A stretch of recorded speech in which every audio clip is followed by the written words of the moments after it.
Hey guys, Andy here. So, I don't know if I can say by popular demand, because I think just one person asked if I would do a What's on My Phone video. So it is the 18th of June, and I'm going to go through the apps on my phone.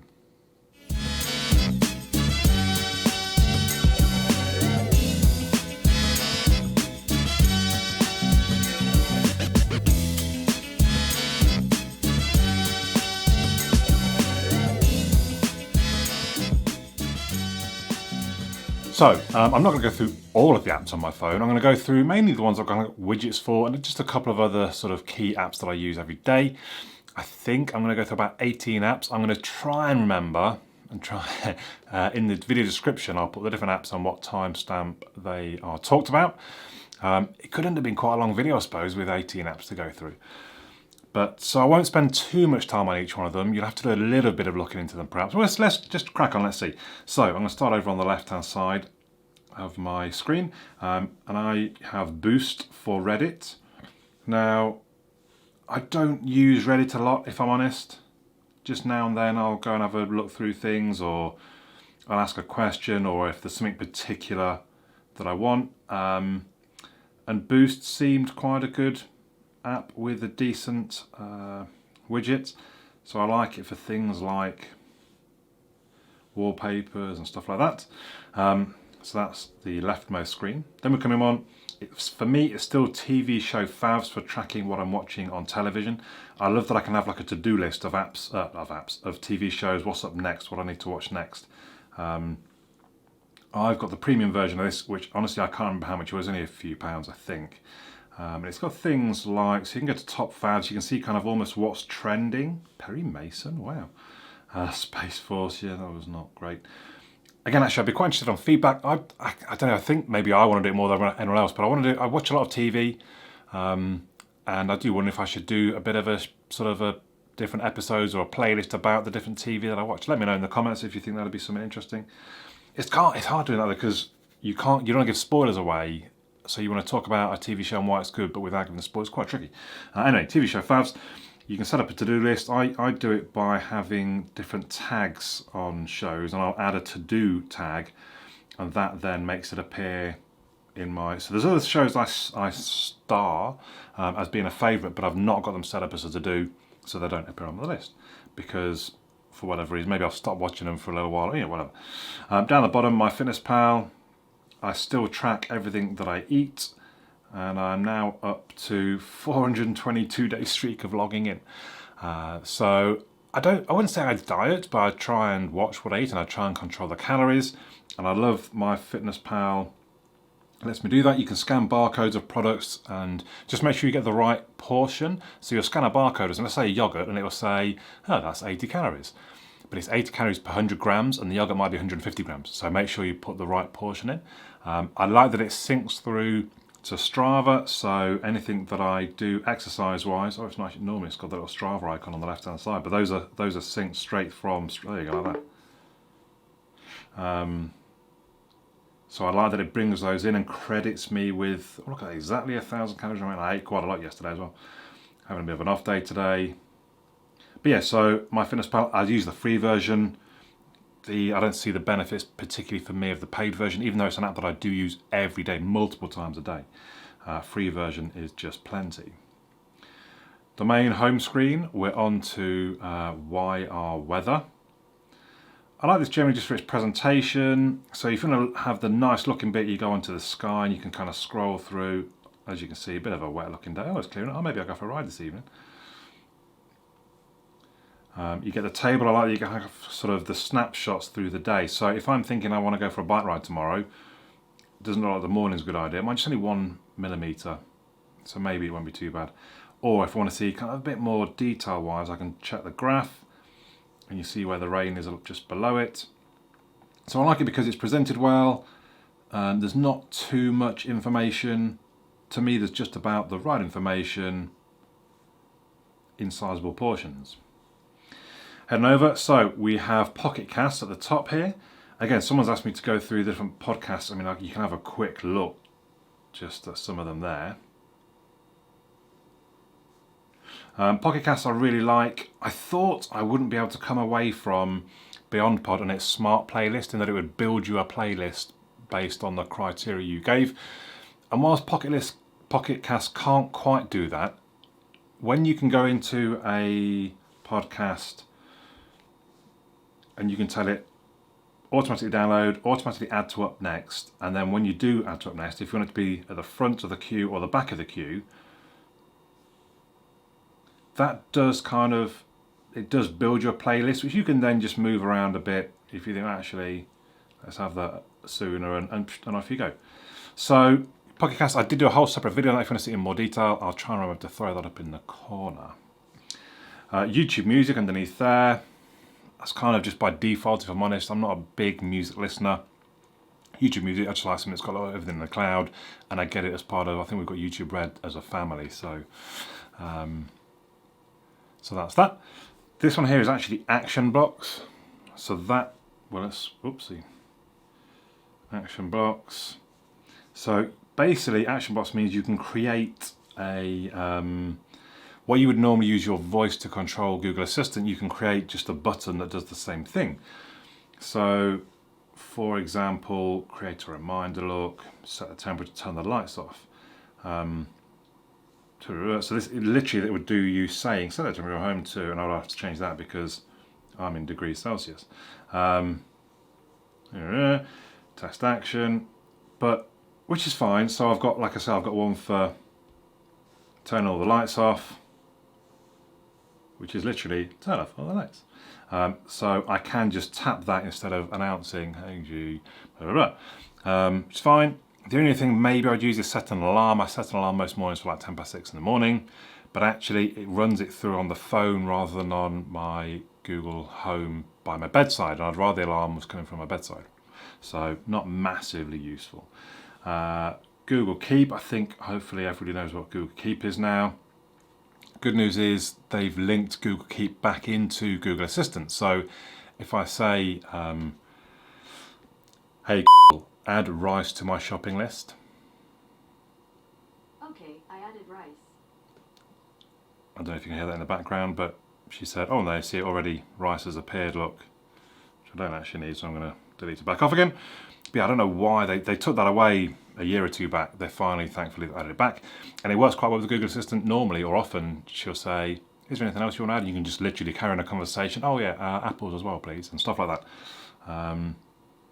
Coming down through, then we've got a Stow card, that is. Stow card? Yeah, Stow card. I won't open it because it'll show like my barcodes and things, but that's where you can put your discount cards or your loyalty cards, and you can then scan them at tills. So that added into Google Pay, which I use now more than the Barclays app, meaning that I can go shop. I can just leave my wallet at home most days, if I'm very honest. There's not very often I need to use cash, especially at the moment the dining room at work is mainly free. I've got no need for cash, so I just take my phone with me. I can use my loyalty cards off the phone and then use Google Pay. And I like using Google Pay. So I used to use Barclays, but they make you wait sort of 10 days. When you install on a new phone, you have to wait 10 days, which when I change phones quite often, that's a bit of a pain in the bum basically. Whereas Google Pay, I can generally just log in and go. It doesn't take all of the cards that I use, but it has one of the credit cards that I use, so I'm happy to use that. We've got BWet down here in the corner, which just tracks sort of what water, so I'm having actually a fairly inactive day, so I can leave that as inactive. Then when I have a drink, like a coffee, 200 ml, I do that. I'm going to have to take that back off again though. Actually, I don't know how I take, there we go. There it is, delete. And it will every sort of, I don't know, hour and a half, I forget exactly what. Again, I've done a whole separate video on BWet, and I'll try and remember to throw that up in the corner. And yeah, somebody said, what, you need to be remembered to drink now? Well, actually, no, the point being, by the time you're thirsty, that's too late. You probably should have drunk it about half an hour to an hour ago. And it's just a reminder to keep topping up your liquids, because a lot of people, they don't actually drink as much water as you're supposed to. You should be drinking, I mean, that's 3 litres on an inactive day. If I go cycling, the thing is up like 4.5, or it's a hot day, you should be drinking like, or I should be drinking like 4 litres of water. I think that's really, I mean, then there's just other bits and pieces on there. Strava, I mean, who doesn't use Strava if you exercise? Again, I did recently a separate video about the route planning. I love the new route planning. Explore routes.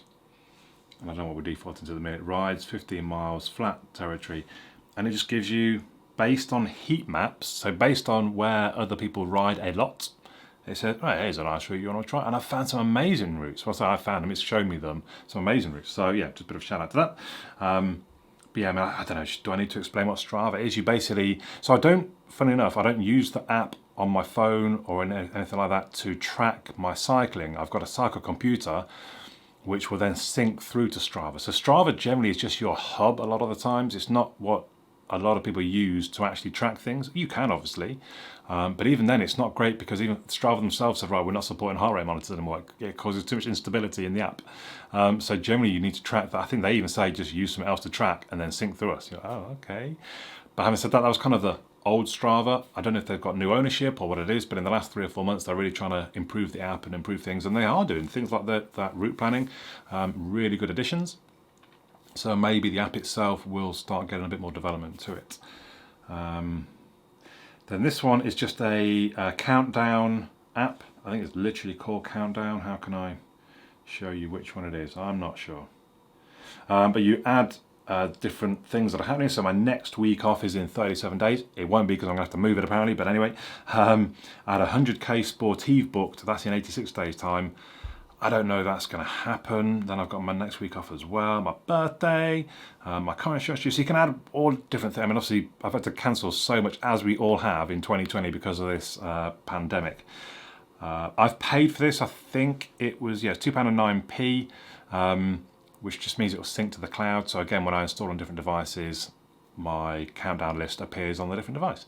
It's a bit weird. I don't know. A lot of people probably won't want something like that, but I just like to see what's coming, see what's ahead of me, see the light at the end of the tunnel, you might say. And so, I mean, not that I don't like work and it's like, but it's just nice to know, oh, my next week off is only, I mean, it's bad, I suppose, when it's 100 days away, but maybe you just don't look at the widget then. Now, I did, underneath that, have Coinbase, but the widget stopped working. Literally, I realised the day I was sort of prepping for this video. Now, again, I've not actually got any money in Coinbase at the moment. You can see that my portfolio balance is 0. I did make a little bit of money on Bitcoin. I say a little bit, it's 4 figures, I think. Over a couple of years. It's quite volatile. I was about to say you want to know what you're doing before you invest, but you don't particularly. I don't really know what I was doing. I just knew that Bitcoin was on its way up and I bought in, not as low as I could have. It is frustrating that I didn't buy in 4 or 5 years ago when I first heard about it. And I know of some people that bought in quite heavily back then, and it really obviously came through. I mean, they put in, I don't know, like 10 grand or so, and they took out, I think it was like a third of a million or something crazy like that. Fair play to them. They had the guts to put 10 grand in when no one really knew what Bitcoin was or where it was going to go. That's a massive, massive risk. I mean, it paid off, but you take your risk. Sometimes you get your rewards, sometimes you don't. They could quite easily have lost 10 grand. So that's everything on the home screens. Nova Launcher is my launcher of choice. I've actually got the little plugin that gives me the Google newsfeed on the side. Launchboard is what I use. I hardly ever, so I showed you there is the app drawer. I hardly ever go into the app drawer now. I almost always just use Launchboard. And again, I did a separate video on that. If you want to see what that is, but to me it's a smoother, easier way. Just tap whatever letter in any apps that start with that. You're not spelling out as you tap different letters, you're just opening up different regular reminders. Actually, I'm not going to show you because it's got, I mean, it's relatively personal stuff in there, but just reminders to do stuff, and not like you put it in the calendar. It's like, I don't know, so one of them is, for example, oil the padlock that I use on my chain at work, because I'm supposed to do that every 2 or 4 weeks or something. Now, if I don't do it for 6 weeks and do it, that doesn't mean I want to do it like a week later. No, it resets and I start again the 2 or the 4 weeks. So I use regular reminders every day. It's an app I wrote, so please do have it. And then just onto a couple of other apps that don't have widgets, but I do use, or I think are quite important. So this is Microsoft Authenticator, which is used for 2-factor authentication. Now, if you don't know what that is, basically it means that it's not just needing to know your username and password to get into an account. You need a second factor. That might be a code supplied by one of these authenticator apps. It might be a USB stick with special coding on it that's significant just to you, or it's got NFC in the stick and you can tap on your phone. But it basically just means if someone gets your password, they don't still get into your important accounts. I use Microsoft because it syncs to the cloud. I feel like maybe Google in the last month or so have added that themselves, but I'm set up on the Microsoft one now, so I figure I'll stay with that. Maybe at some point I'll look to move back over to Google's version. If I was to tap on one of these, I won't, because I'm not sure. I mean, it should just change the code every now and then anyway, but basically I tap on it, it will give me a 8-digit code, or sometimes 12, I forget now actually, depending on the service, I suppose. Normally it changes every sort of 30 seconds, so it wouldn't matter if you see one, but I'm not going to risk it. So that's Microsoft Authenticator. Do get yourself some kind of two-factor authentication. And then TimeHop basically links into all your social accounts, like Twitter, like Google Photos. There are some adverts, as you see.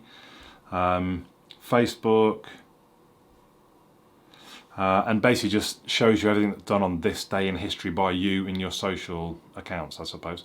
And I just quite like it. It's quite fun, especially the transformation I went through last year. I'm kind of reliving that now on TimeHop as I lost weight, cycling and everything. It's just fun seeing what you've done. And also at the same time, I don't know if we'll see a photo of me. Well, you guys will know what, probably know what I looked like. There's maybe, you can't really see how big I was, but anyway, yeah, it's quite funny. I don't look too big there, to be fair. Well, a bit bigger than I do now. So yeah, TimeHop. Yeah, I think it's just a fun little app. So I think that's everything that I was kind of thinking to go through. I think there was like 17 or 18 apps. Regular Minders was perhaps the 19th. There you go. Hopefully it's giving you some ideas. Let me know your thoughts. If you think there's any sort of essential apps that I'm missing that you use daily, let me know in the comments. That's always quite interesting to find new apps. I'm sure you already do if you're watching this video, because to be honest, if you don't subscribe to me watching this, I don't know, I mean, I guess maybe just looking for some new apps, which I suppose I have done myself, but I feel like it's those people that perhaps know me, watch me every day, they just want to know what's on my phone and what I use. But if you don't subscribe, make sure you do. Check out some other videos on my channel. Thank you very much to all my both my Patreons. Do check out patreon.com/AAUK and consider donating a couple of dollars every month. But for now, my name's Andy, and I'll catch you all again soon.